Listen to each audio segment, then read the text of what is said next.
For today's video ay gagawa ko ng jet ski, pero gamit ang PCX.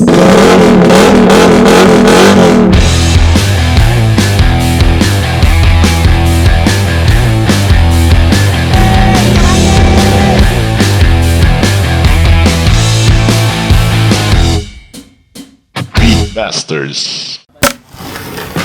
Habang sila ay gumagawa ng bagong bangkilya, kami naman ay naglibot-libot sa mga shop para bumili ng bagong motor. At syempre, para mas maging astig tingnan, bibili tayo ng bagong motor, PCX.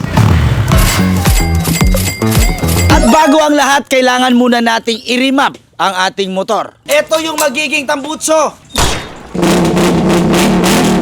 Susubukan natin kung gaano katibay ang trabutso na to.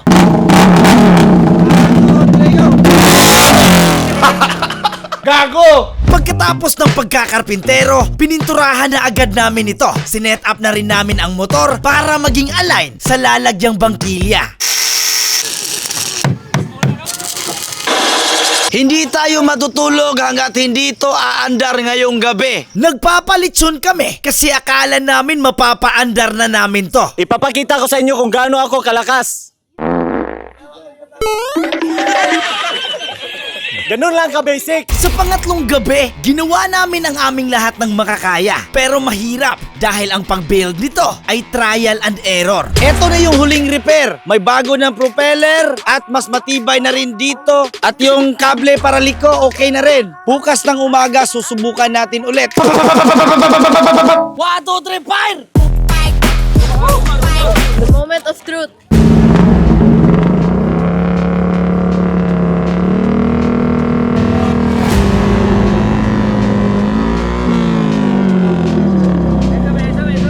May problema, sobrang hina na takbo.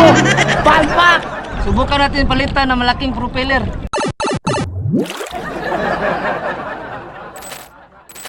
Eto guys, nahanap ko na yung problema. Ayan. Eto, natanggal pala guys. Eto, natanggal. Kaya pala, hindi na tumatakbo. Dito yan nakalagay, wini-welding. Palpak! Habang may araw pa, ni-repair namin to ulit upang masubukan at ma-figure out kung ano talaga ang ibang problema. Palpak! Yamete kudasai!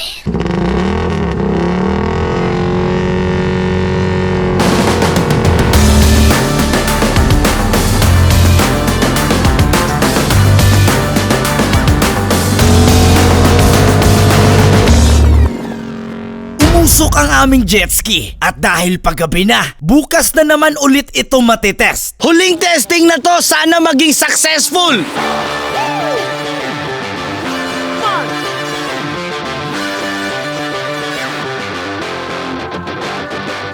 Eto na guys! Woo!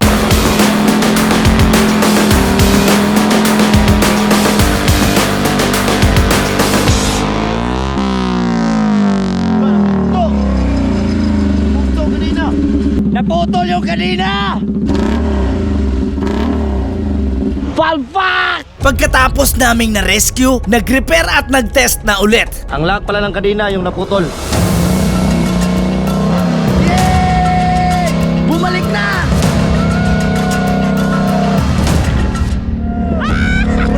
Sobrang lakas ang tunog! Habang ang saya-saya ng lahat, sa hindi inaasahang pangyayari, biglang tumama ang kidlat at kami ay natalsikan.